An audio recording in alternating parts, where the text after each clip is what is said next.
Boa tarde. O entrevistado de hoje, no Na Real na TV, é o cientista político Carlos Mello, professor do INSPER. Carlos, muito obrigado por aceitar o nosso convite para conversar aqui sobre o Brasil. Sempre um prazer. Ô Carlos, e falando em Brasil, as férias políticas se encerraram. O Congresso voltou, o Supremo voltou. Então, como é que o Brasil está começando 2016? Vamos falar um pouco das férias, né? Eu tive... algumas pessoas me ligavam, me procuravam com um certo otimismo, né? Diziam, olha, acho que melhorou, né? E eu perguntava assim, melhorou exatamente por quê? Né? A minha impressão, só para fazer uma analogia, é que parecia mais ou menos um intervalo de Brasil e Alemanha. Né? O primeiro tempo acabou tomando goleada, né?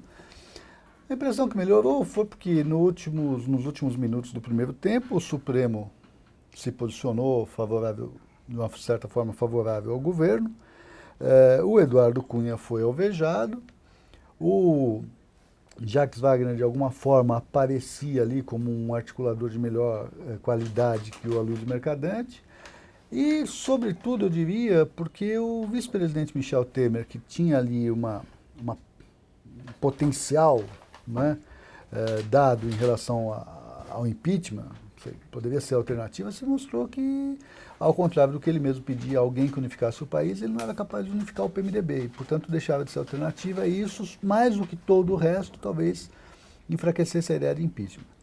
No entanto, Zé Márcio, durante o mês de janeiro, nós tivemos, nesse intervalo, nós tivemos algumas coisas muito complicadas, né? Nós abrimos o ano com aquele problema da China, o petróleo despencou, né? Com isso as ações da Petrobras mais ainda. Tivemos aquele problema do Banco Central, né, dos juros. A situação, por exemplo, da área de saúde no Brasil piorou e piorou muito, o que significa que o próprio humor das pessoas pioraram. Movimentos sociais como o MPL voltaram à rua em virtude de aumento de passagens. Não é? O presidente Lula foi fortemente atingido e o próprio Jacques Wagner também foi atingido. Não é? E a presidente da República apresenta um plano, uma agenda que também não se mostra muito eficaz. Então, nesse intervalo, não se pode dizer que a casa foi arranjada e que a gente começa, portanto, o ano legislativo em condições muito melhores. Não é? No mínimo, nós começamos com o jogo com o mesmo placar e o governo tomando de goleada e aparentemente sem ter se organizado durante o intervalo. Carlos, mas temos pelo menos já de cara 4 questões para serem resolvidas, digamos, a partir de hoje ou de amanhã, né? 2 do Congresso, que é o processo de cassação do Eduardo Cunha. Está lá na Comissão de Constituição e Justiça. Sim. Né? No Congresso, o segundo, a questão do impeachment da presidente Dilma. Por que tá? Porque não saiu. Né? O Congresso vai ter que dar uma definição sobre isso. Né? Embora, como você disse, ela tenha sido favorecida com a decisão do STF no final de dezembro. Agora, no Supremo, você tem a cassação do Eduardo Cunha. Tem lá também um pedido do Procurador-Geral da República para que o Supremo casse o mandato dele. E você tem agora, desde segunda-feira, uma contestação ao Supremo, feita pelo Eduardo Cunha, de algumas das determinações sobre o rito do impedimento da presidente Dilma. Isto aí pode fazer o país continuar como está politicamente paralisado, estando politicamente paralisado também, economicamente, sem ação? Com esses dados que você descreveu, eles são tudo menos otimistas. Quer dizer, você não pode sequer afirmar quem será o presidente da Câmara dos Deputados nos próximos dias, se o Eduardo Cunha continua ou não. Né? Coloque aí um outro elemento que você esqueceu, que é a eleição da liderança do PMDB, onde se joga também um papel fundamental para o governo. Né? Que aparentemente os desafetos da presidente Dilma se organizaram. Né? O deputado Hugo Mota apoiado pelo Eduardo Cunha, parece que pelo menos vai dar um suador muito grande, no mínimo um suador muito grande, no candidato apoiado pelo governo, que é o Pisciani. O Supremo vai ser chamado a se posicionar, a Câmara. E se a Câmara dos Deputados, por exemplo, não aceitar aquele rito definido por aquela última reunião do Supremo? Como que nós ficamos? Temos um impasse? Não é? Veja, você tem elementos suficientes aqui para estabelecer um quadro de incerteza. A incerteza nunca é positiva para a economia. Né? Nesse aspecto, eu quero retomar uma conversa, um almoço que eu tive ontem com meu amigo José Roberto Mendonça de Barros, em que ele dizia o seguinte, ele fala assim, Carlos, 2015, com todos os problemas que nós tivemos, nós começamos janeiro e fevereiro muito mais otimistas. Né? É verdade. Então, se expectativas são importantes porque os atores econômicos se antecipam, as expectativas de 2016 são muito piores do que de 2015. Não é?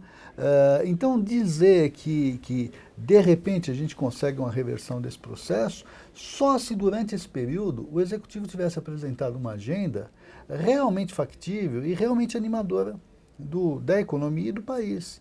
O que a Presidente da República fez foi convocar o Conselhão. Aliás, a meu ver, é mais uma daquelas coisas, mais uma jabuticaba, né? Você convida um conselho, em tese, para ouvi-lo, afinal de contas, ele se trata de um conselho da República. E ele vai ouvir, né? Ele vai, né? E o que a Presidente faz é apresentar ao Conselho um pacote. Na primeira reunião do Conselho, veja, não foi nenhuma devolutiva numa segunda reunião, foi na primeira reunião, ela já apresenta um pacote. Né? Ao invés de ouvir, ao invés de pesar, ao invés de ponderar. Não. Aliás, muito parecido, aliás, com aquele pacto em 2013 que ela quis fazer com governadores e prefeitos, onde, antes da reunião do pacto, ela já apresentou os 5 pontos que deveriam ser pactuados. Nem governadores, nem prefeitos, nem aqueles empresários ou representantes de todos os setores são funcionários da presidente Dilma. Não é? Eles precisam, chamados, eles devem ser consultados, devem ser ouvidos, não deve ser goela abaixo. Mas são essas impropriedades todas que nos tornam bastante, no mínimo, reticentes, né, com a qualidade da condução política desse processo. Agora, independentemente do pacote, da aceitação ou não do pacote, Carlos, há uma dependência nesse momento, muito, eu chamaria até cruel, da presidente Dilma ao Congresso Nacional. Ou seja, a parte da política econômica dele já está lá no Congresso, proposta, mas sem definição. Eu citaria 2 casos que são cruciais para o governo dar um mínimo de sinal para a sociedade que está acertando a economia, que é a aprovação da CPMF, que está lá, mas não foi aprovada. E o governo botou lá na conta dele, favoravelmente, cerca de 11 bilhões que ele vai arrecadar com a CPMF. São 308 votos. Segundo, a prorrogação da DRU, desvinculação da Receita da União, que permitirá ao governo manipular uma parte das verbas que são obrigatoriamente determinadas para certas áreas. Essa DRU, desde anteriormente ao Plano Real, ela foi importantíssima para dar uma ajudadinha na organização do orçamento. E como fica com esse Congresso nessa situação? Veja, no caso da CPMF, por exemplo, o governo está acreditando demais que prefeitos e governadores, todos eles absolutamente apertados do ponto de vista fiscal, tendem a pressionar o Congresso para aprovar a CPMF. Ora, eu imagino que 27 governadores, 5.600 prefeitos, se entrarem na divisão dos recursos da CPMF, pode, no final das contas, não contentar ninguém. Né? Aliás, uma CPMF cujos economistas mais respeitados do país dizem que já não é mais suficiente. Né? Que os problemas todos fiscais já foram superados. Talvez nós tivéssemos que ter 2 CPMFs para você ir nessa direção. E mesmo essa desvinculação das receitas da União, que nesse aspecto seria até menos complicado, porque não seria aumento de impostos, mas seria um refresco que o Congresso pode ou não dar ao governo. Não é? Aquele congresso que nós tivemos no ano passado, que resolveu que não daria refresco nenhum, que daria só suador no governo, né, até para que o governo abaixasse a crista, fosse menos arrogante e tudo mais, aquele congresso certamente não aprovaria. Mais do que na CPMF, por conta desses problemas todos a que eu me referi, a questão da desvinculação das receitas é que nós vamos testar a habilidade da nova coordenação política do governo, da Casa Civil e da coordenação, Jacques Wagner e Ricardo Berzolini. Nós vamos ver o quanto que eles agiram e foram eficazes durante esses dias de intervalo. Agora, Carlos, de fato, quero saber, não é em tese, com quem de fato a presidente Dilma pode contar no quadro partidário e no Congresso Nacional, de fato, para votar esses projetos que ela quer e outros que pelo menos ela quer encaminhar para dar também sinais positivos, que é a reforma previdenciária, que é a reforma trabalhista, fala-se também numa reforma administrativa. Com quem de fato ela pode contar? Não no papel, não em tese. Eu vou te dizer, mas você vai ter com que me PT, prometer... Com o PMDB. Eu vou te dizer, mas você vai ter que me prometer que não vai achar que é sacanagem minha. Não, claro que não. Olha, ela não pode contar com o PT. O PT tem sido muito reticente com relação a uma série de questões, e sobretudo com a possibilidade aventada pelo ministro da Fazenda e pela própria presidente de reformas da Previdência, por exemplo. Não é? O PT tem se colocado numa posição quase de independência em relação ao governo. Então ela não pode contar. O PMDB, ela também não pode contar com o PMDB como um todo. Eduardo Cunha ainda controla um pedaço grande da bancada, outro pedaço são de pessoas que têm muita autonomia e interesses muito claros de pressionar o governo. Com a oposição ela não pode contar. Um pequeno PCdoB e demais aliados, às vezes são pequenos demais, outros são voláteis demais. E aí que eu te digo que não é sacanagem. Se você olhar nesse momento, você olha para o presidente Dilma, ela pode contar com aliados absolutamente inconfiáveis. Renan Calheiros e o PMDB do Rio de Janeiro. Sérgio Cabral, Pezão e o Paes, Eduardo Paes. E o Jorge Pisciani. Quer dizer, que não são da turma dela, que não são confiáveis, não é? que talvez tragam mais problemas do que solução. E ainda assim... Eduardo Paes e Luiz Fernando Pezão, por conta das Olimpíadas, porque são muito dependentes de verbas do governo por conta desse desafio que terão ao longo do ano. Interesses muito concretos. Quem, afinal de contas, apoia a presidente Dilma? Ela me parece bastante isolada nesse aspecto. Isso é um problema. Agora, Melo, um acontecimento, quer dizer, revelações da semana passada, que estão se desenvolvendo no jornal, envolvendo ou se aproximando mais do presidente Lula, quer dizer, aproximando ele mais do Lava Jato, não poderia mudar essa perspectiva do PT, quer dizer, o PT vendo-se um pouco perdido, porque o Lula ainda é o PT, né? É o único nome que ele tem para 2018 e é o líder do partido em conteste. Será que isso não pode levar a uma reaproximação? Porque fica o PT também agora dependente da Dilma, Lula dependente da Dilma, e a Dilma, quer dizer, essa dependência mútua não pode fazer o PT, quer dizer, até renegar algumas coisas e ajudar a presidente nesse momento? Olha, eu não vou nem entrar no mérito das acusações que se fazem ao ex-presidente. Não me cabe. Mas veja, vou constatar que, de fato, o ex-presidente Lula passa por um momento muito delicado politicamente. Certo, independente do que se diz, né? Qual seria o melhor remédio para você virar a página, não é? No caso do presidente Lula?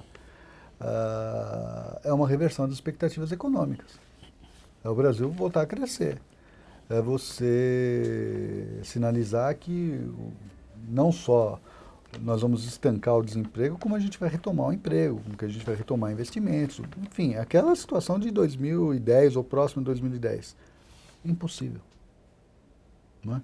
Se o PT esperar por isso e pressionar o governo por isso, nós vamos até agravar a situação, porque nós não vamos retomar o desenvolvimento por uma questão de mágica. Né? Então, o que eu vejo... Mas se ele, no perigo, resolver ficar com a presidente e fazer o que ela quer? Veja, mas fazer o que a presidente quer é uma coisa, fazer o que a presidente talvez não tenha alternativa se não fazer, significa um ajuste profundo para que você possa retomar o desenvolvimento logo nessa sequência. Você vai ter que dar sinais. Não é?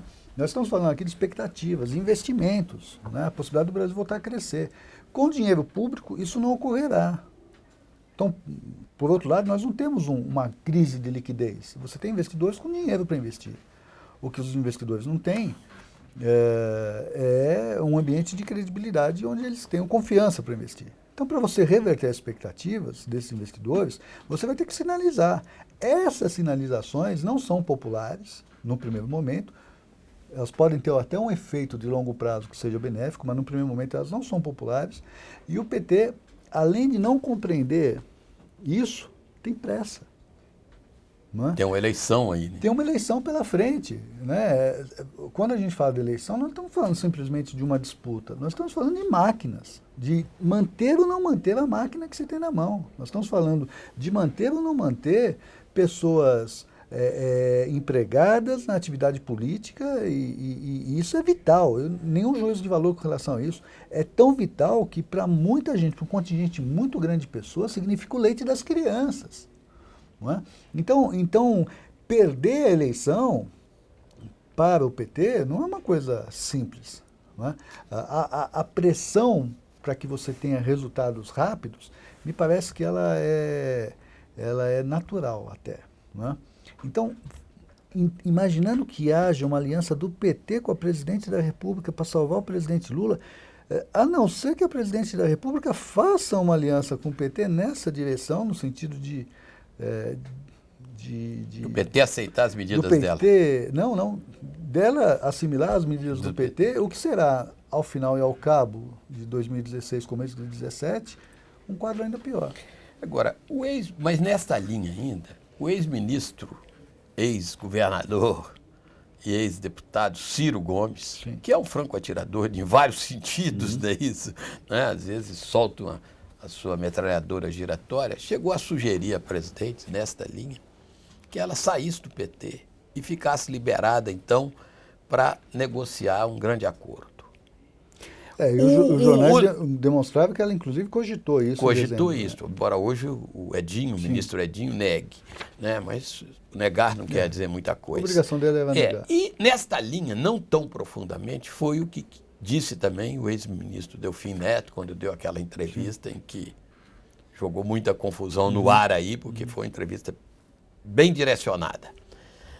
Você vê essa possibilidade, Melo, que ela, numa situação dessa, fique, digamos, sem partido e, com isso, ela tente atrair a oposição para um projeto mínimo de reorganização da economia brasileira? Primeiro, eu acho que a oposição não é atraível para esse projeto. Não pelos seus méritos, mas pelos seus defeitos. Vamos considerar que, durante esse período, esse intervalo de tempo, né, a única medida que o PSDB, por exemplo, o maior partido de oposição, que, a meu ver, não tem mais a centralidade, mas ainda é o maior, fez foi pedir a extinção do PT, que foi uma medida patética, inclusive até desautorizada pelo presidente de honra do PSDB, que é o ex-presidente Fernando Henrique. Então, sair do PT não significa atrair a oposição. Né? A presidente precisava, antes disso, fechar um grande acordo com a sociedade, não é? Com o empresariado nacional, com as forças econômicas, não é? Se comunicar, ir para a televisão e olhar no olho do eleitor, e se comunicar, dizer por que ela estava fazendo isso. Agora, falta à presidente Dilma capacidade de comunicação. Não foi pouca coisa o que aconteceu no ano passado. Não fazer pronunciamentos, né, como no dia do trabalho, não é?